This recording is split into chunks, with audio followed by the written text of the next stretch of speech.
Right folks, and welcome back.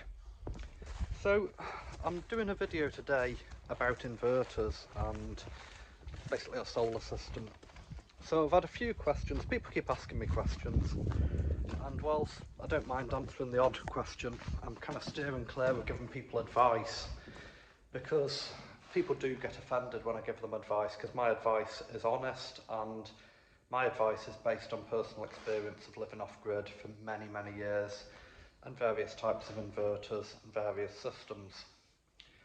So we started on a 12 volt system. About 7 years ago we moved to a 24 volt system.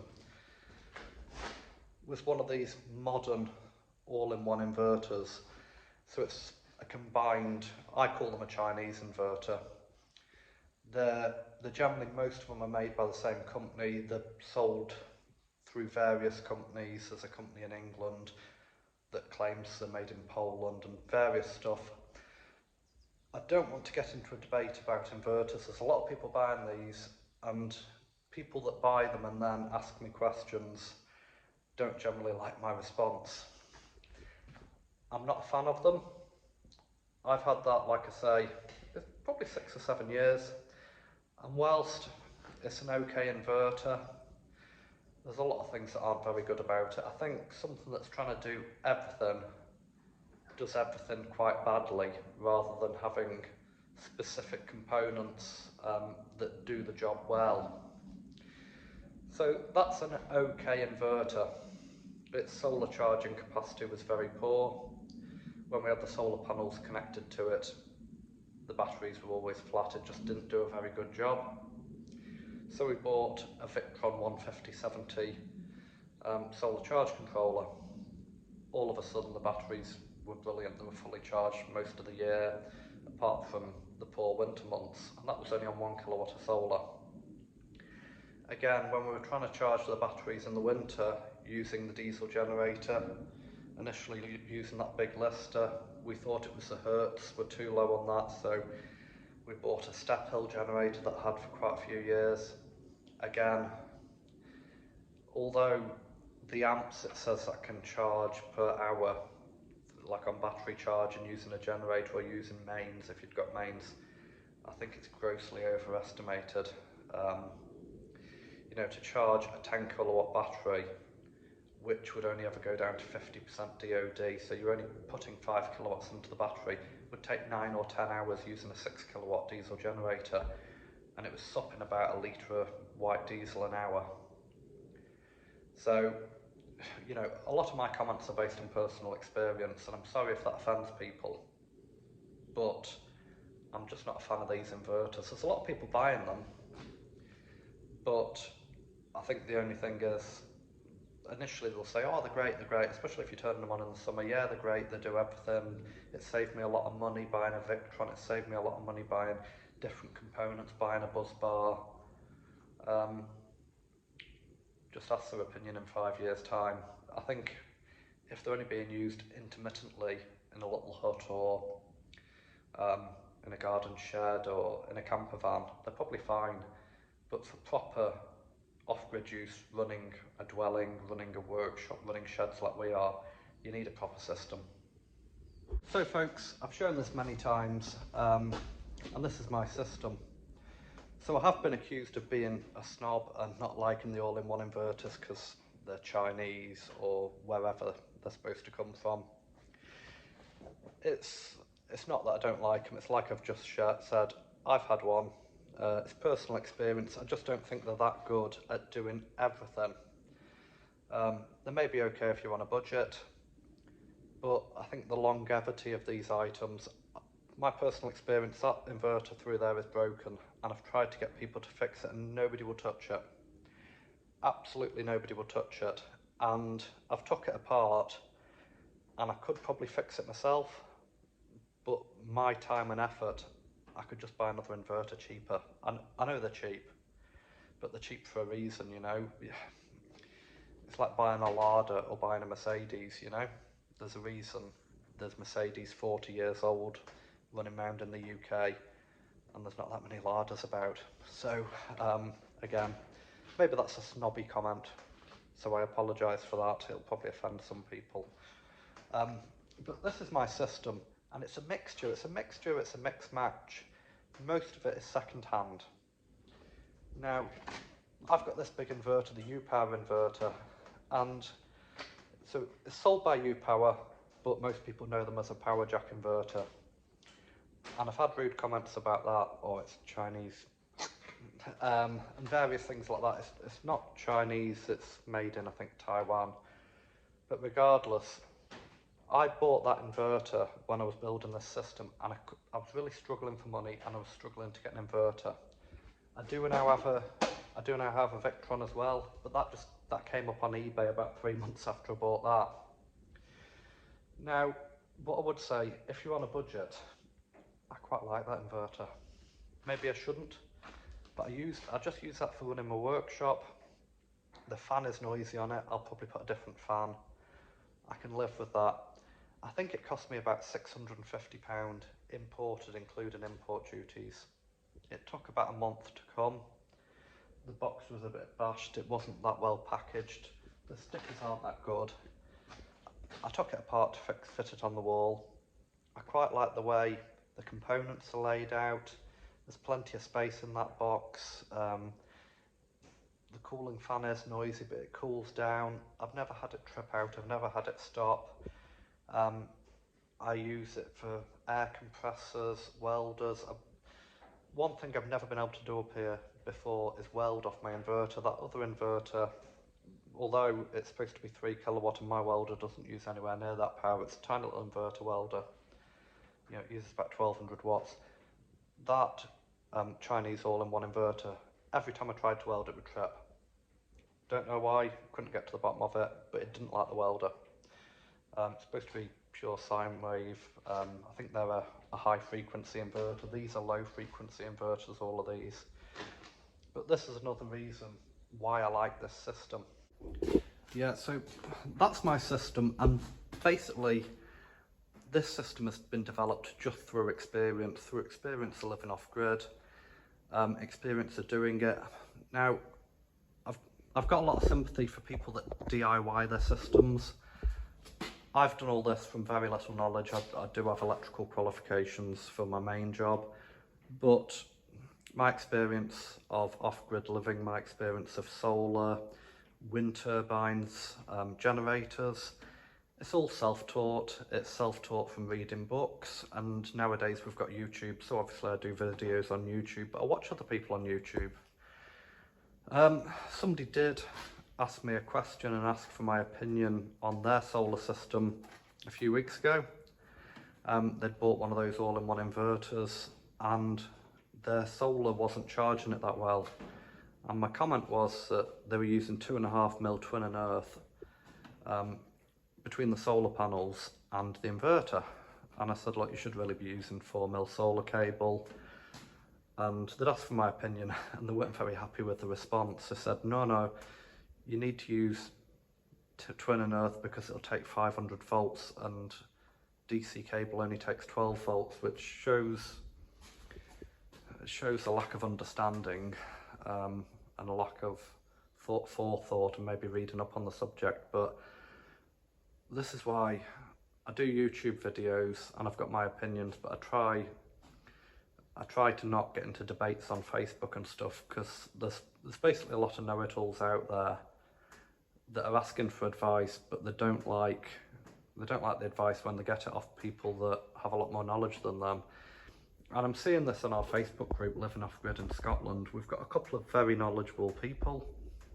I'm not going to embarrass them by mentioning the names on YouTube, but there's a couple of very knowledgeable people on our Facebook group. And when people ask for their advice, or people say, this is my wind turbine, it doesn't work very well, quite often they don't like the advice to get back. And these people aren't being rude to them, they're just speaking from experience like I am.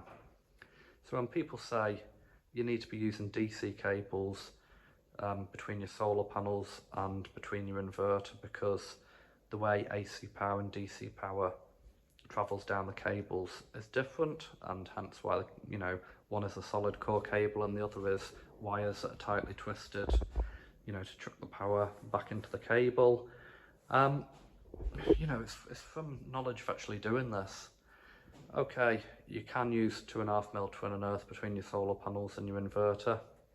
You'll get a lot of voltage loss, voltage drop, and you'll lose a lot of power, and that's why your batteries aren't charging. And also, you know, people that are using leisure caravan batteries, these 12-volt ones, yeah, you can buy them off eBay, yeah, you can buy them off Amazon, yeah, they get delivered quite quick, and they may be sealed and you don't have to top them up like these forklift batteries. But they just don't last, you know, they're not meant for deep discharge, they're meant for occasional use, hence the word leisure. So we're using forklift batteries. I've shown them before. We've got 2 packs of forklift batteries in that cupboard, working perfectly. I've just bought a new jug to make it a bit easier to top them up with water. Yeah, it's a pain putting water in them every 3 months, but what do you want? You know, the other option is, you know, your pylon tech, or there's various makes now, these lithium ion batteries. I'm not a massive fan of them yet, just because I'm seeing lithium fires and stuff on Facebook. Maybe I should go over to lithium. People keep telling me I should. But until the technology is proven, and until the technology gets cheaper, and I'm just going to say it is getting cheaper as we speak. Lithium is nearly cheaper than lead acid now, so maybe I will go over to lithium, but I'll do it with a lot of forethought, a lot of studying up on the subject, and you know, I want to see other people's systems and see how they work. You know, I've noticed that batteries on domestic houses are now being put on the outside wall, and they're being put on the outside wall for a reason. So that's my ramble and opinion on the subject, you know. If you're going to message me and ask me for advice, my advice is my opinion, and don't take offence. You know, don't spit the dummy out when I tell you that you shouldn't be using AC cables on the DC side of the system. You know, if you don't understand, maybe buy some books or look at some YouTube videos, or study the subject. I think there is a lot of people trying to DIY these systems, which is great, but if you don't have a knowledge of how big your cables need to be, this is another thing. I was watching somebody's YouTube video the other day, and they'd fitted an all-in-one inverter, and they're having a lot of problems. They'd been emailing the company that bought the inverter off, and I don't think it was really the company's fault. I think it was the guy, the way he'd put his system together. He was having quite a few problems with the inverter, and it was doing various things, but the first thing I noticed was he was using like a 6mm cable between the inverter and the battery for an 11 kilowatt inverter. Now that inverter would be pulling maybe 250 amps peak on a 48-volt system. 6mm cable, mate, ain't big enough. You know, the cables there going between my bus bars and my batteries are 50mm cables, so 50mm DC welding cables, and then the cables between, well, most of the inverters, 2 of the inverters are running on 35mm DC cables. The big U-Power inverter's got 50mm cables, and all these charge controllers going down to the bus bars are 25mm cables, and from the combiner boxes to the charge controllers is 60mm cables. And all that has been done because I've calculated everything. I've used online calculators, DC cable calculators, and I've calculated all my cables, the size stuff needs to be, and I've overestimated a wee bit, just so the cables don't heat up, so we don't have problems, so we don't have voltage or amp drops, so we don't have losses in the cables, so everything works perfectly. And we're using quite a bit of power just now, and these batteries are full. They're all sitting on a float charge at 57.9 volt. At the moment I think there's about 300 watt going into the batteries. The batteries are sitting full, and you know, everything's on. We've got lights on in the shed. We've been working up here all day. I've had battery chargers going, compressors, welders, and the system's great, you know. So this is my system. I won't apologise for it. But maybe, you know, if you're looking at one of these all-in-one inverters, maybe look at what you're trying to do, what you expect of it. I would say, you know, have a look at calculating all your cables and everything. Don't just use some twin and earth that you've got free off your mate or you got from work.